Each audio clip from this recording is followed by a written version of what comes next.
అసలు తుఫాన్ ఎలా వస్తుందో తెలుసా?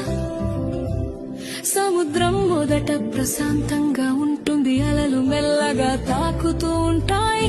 కానీ సూర్యుడు బాగా వేడెక్కితే సముద్రపు నీరు కూడా వేడిగా మారుతుంది. ఆ వేడి నీటి మీద ఉన్న గాలి కూడా వేడి అవుతుంది, పైకి ఎగురుతుంది. గాలి పైకి ఎగినప్పుడు కింద ఖాళీ అవుతుంది. అప్పుడు చుట్టుపక్కల చల్లని గాలి ఖాళీ నింపడానికి వస్తుంది. ఇలా గాలి ఎగరడం దిగడం మొదలవుతుంది. అలా తిరుగుతూ తిరుగుతూ ఒక పెద్ద చక్రంలా మారుతుంది. మొదట్లో అది సాధారణ మేఘంలా ఉంటుంది, కానీ కాసేపటికే ఆ మేఘం చీకటిగా మారుతుంది.